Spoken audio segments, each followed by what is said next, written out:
Olá, você está no Boca Nervosa Kids e hoje eu tenho para vocês 7 dicas de aprendizado lúdico com as crianças na cozinha de casa.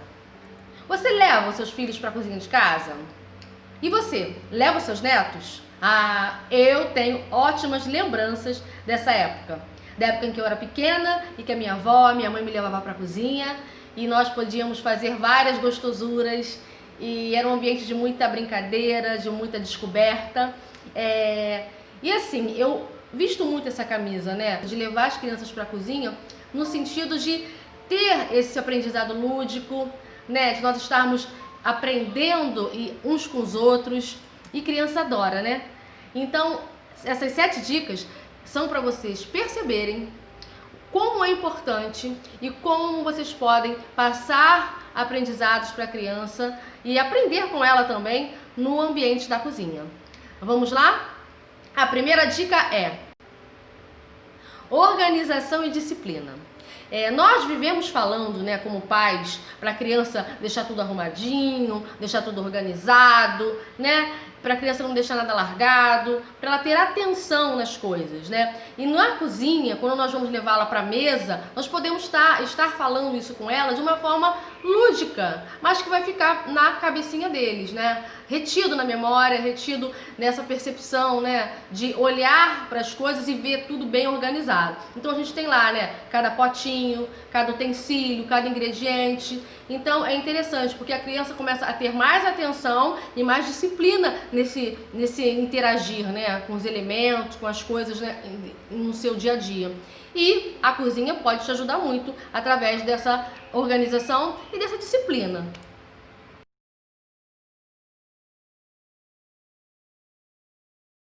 Outro aprendizado muito interessante é o aprendizado número 2, que diz respeito à confiança.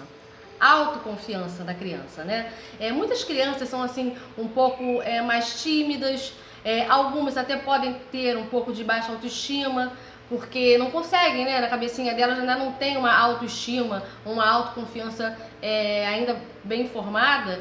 Então há sempre uma hesitação em fazer algumas atividades, né? Fora mesmo, né, da cozinha, no dia a dia ou na escola mesmo. Então, a autoconfiança você passa para a criança quando ela cumpre as tarefas que você determinou. Então, por exemplo, você diz para a criança, faz isso aqui. Ela nunca fez. Ela nunca, de repente, cortou uma alface em tirinha. De repente, ela nunca amassou uma massa. Ela nunca sovou uma massa. Ela nunca quebrou um ovo, né? E aí, quando você pede isso para ela, você manda um recado. Eu confio em você e eu sei que você pode fazer essa atividade. Você dá conta. E isso para a criança é muito bacana, você fazer com que ela tenha respeito por si mesma, fazer com que ela tenha confiança nela mesma, né? E a autoconfiança é exatamente isso, você conseguir dar conta tanto de tarefas pequenas quanto maiores, né? E é bacana que aos poucos as crianças começam a ter essa autoconfiança e começam a ensinar os outros, né? Porque é exatamente isso, você primeiro aprende para depois você começar a ajudar e a ensinar a outras pessoas. E no caso das crianças acontece muito isso. Ela sabe fazer aquela atividadezinha, aquela tarefa, então ela vai ensinar o coleguinha do lado. Ela vai falar, olha, é assim, é desse jeito. E é muito gostoso pra gente que está observando, ver essa autoconfiança, né? Que às vezes começa tão pequenininho, né? Não sei fazer, eu não sei, eu não vou conseguir, eu não posso, nunca fiz isso. E aos poucos vai tomando corpo essa autoconfiança vai crescendo e a criança começa a dominar, né? Primeiro assim, né, as tarefas e sobretudo ter muito mais autoconfiança na vida, né? Não só na cozinha, mas para várias outras coisas. É bem bacana também.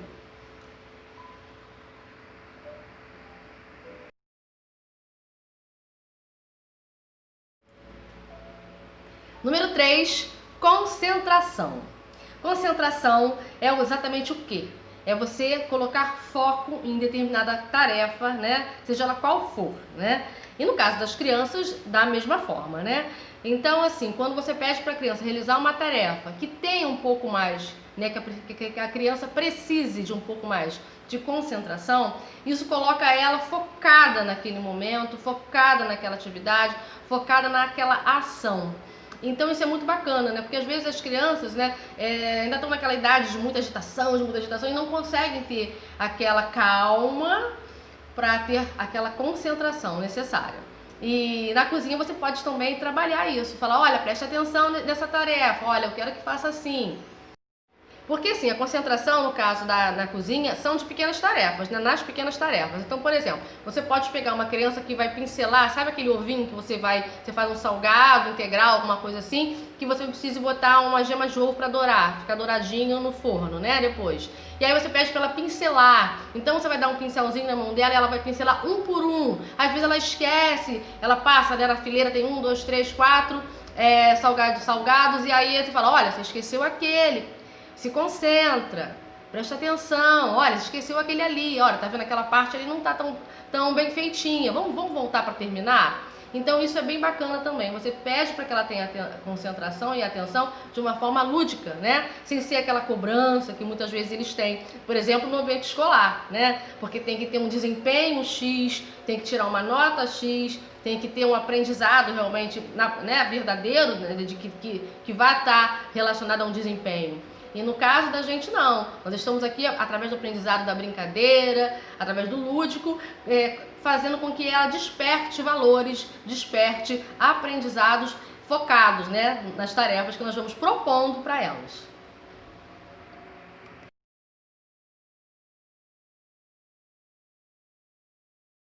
O quarto aprendizado é o despertar do belo. Mas o que seria o despertar do belo? Eu como professora, né, que fui durante muitos anos de educação artística, da cadeira de artes visuais, eu sempre me preocupei bastante em trazer, né, esse olhar de apreciação, em mostrar para as crianças coisas, né, que caso elas não tenham a sensibilidade necessária, elas não vão perceber. Então, o despertar do belo tem muito a ver com essa questão de nós olharmos um prato de comida ou uma refeição com um olhar mais elevado, mais diferenciado, né? Porque não é um prato de comida qualquer. A gente não pega a comida e joga a comida de qualquer jeito, ó, pega feijão, arroz, joga lá e come, né? Ninguém deve ser tratado dessa forma, né? Na verdade, a comida é sagrada, é uma bênção nós termos comida em casa, é uma bênção nós podermos fazer compras, e é uma bênção nós prepararmos o nosso alimento, né? Com esse sentimento de gratidão, o alimento se torna até mais gostoso, né? Porque nós estamos preparando algo com sentimento de amor, de gratidão, de bênção recebida, né? E o despertar do belo também tem muito a ver, né, em relação à alimentação, com a beleza, com o modo como nós vamos estar lá, com o modo como nós vamos estar servindo o outro, né? Como é que você serve uma refeição para o seu filho? De qualquer jeito? Acho que não, né?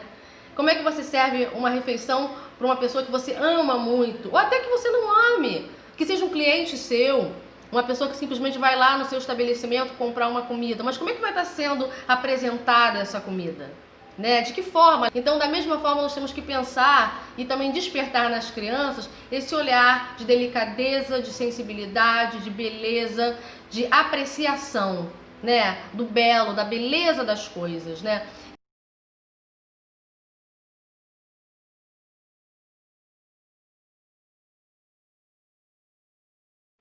Outro ponto interessante, que no caso é o quinto ponto, são as conexões que nós podemos fazer com as crianças em relação aos aprendizados que ela tenha de modo preexistente, né? O que é isso? O que acontece? Principalmente as crianças que são um pouquinho maiores e que já estão na idade escolar, já passaram, né, pela alfabetização, então elas já têm alguns conhecimentos que podem estar sendo entendidos e até utilizados na cozinha, né? Muitos professores, né, por exemplo, das cadeiras de matemática, geografia, português, podem estar trabalhando esse eixo, né, da alimentação, né, também no tocante às suas próprias disciplinas. Então, por exemplo, nós trabalhamos a quantidade, o peso, nós trabalhamos também a questão, no meu caso, né, professor de educação artística, das cores, né, as cores primárias, as cores secundárias. Nós podemos estar trabalhando isso com as crianças, fazendo, né, uma correlação desses aprendizados que elas já têm, né, porque já passaram, já aprenderam, com o que nós vamos estar desenvolvendo na cozinha. Né? Português, por exemplo, a criança que já sabe ler e escrever, ela pode fazer essas duas atividades. Você pode até pedir para ela ler a receita, ou então cada criança do grupo lê um pedaço da receita, né? E aí na receita vai ter lá 100 gramas, o que é 100 gramas, o que é o quilo, né? O líquido, né? Enfim, mililitros, essas coisas todas. E também a criança que já sabe escrever pode também, por exemplo, você fazer uma aulinha em que eles levem o seu próprio caderninho de notas, em que você vai ditar para eles. Essa receita é o nome tal e leva o ingrediente X, Y, Z. E aí eles vão, vão escrever e vão colocando lá. Então, na verdade, a gente pode estar trabalhando vários universos, né? Já pré-existentes, que já foram aprendidos na escola, na nossa cozinha de casa, tá? E não precisa ser nenhum expert para isso não, tá? Toda mãe, todo pai, toda vovó sabe mais ou menos lidar, né? Com quantidade, com peso, né? Sabe, né? Um pouquinho do que cada alimento é relacionado, né? Tem relação com cada cultura, ou pelo menos, né? As culturas mais próximas, né? Então, nós podemos estarmos trabalhando também, tá? Essas conexões já existentes.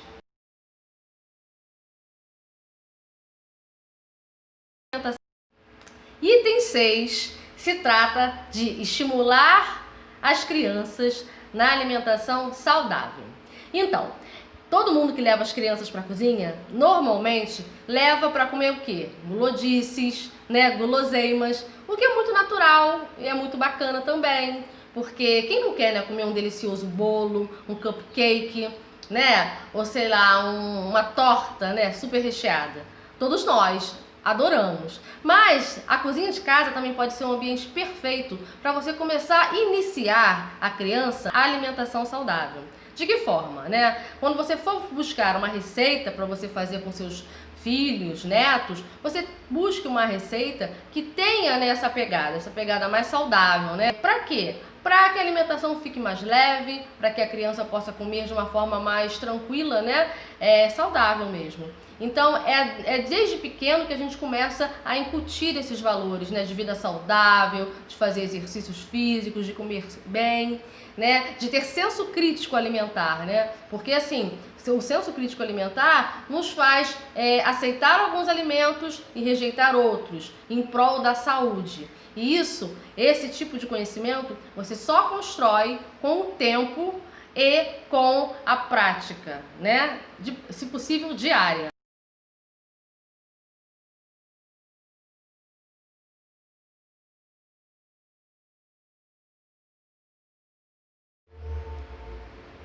E para finalizar, o item 7 das 7 dicas de aprendizado lúdico na cozinha.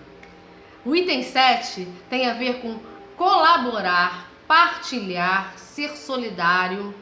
É um aprendizado extremamente importante para todas as pessoas, né? E principalmente no dia de hoje, em que nós estamos vivenciando toda a questão, né? Social, política, enfim, né? A dimensão é imensa, né? De sofrimento das pessoas.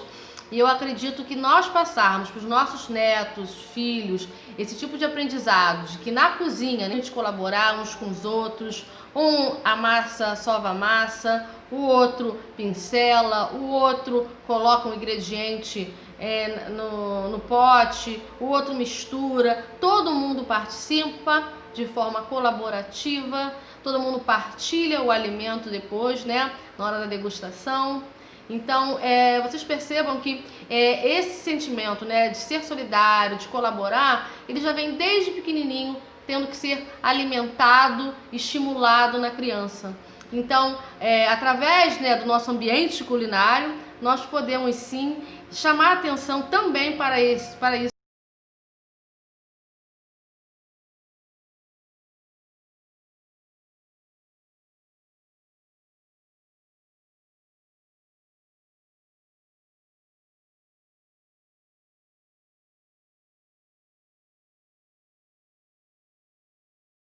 Eu espero que vocês tenham entendido o recado, que isso sirva para estimular vocês a cozinharem em família. E aproveitem esse tempo que estão em casa para chamar a criançada e viver momentos únicos na cozinha de casa. Fiquem bem, fiquem com Deus. Namastê, força divina.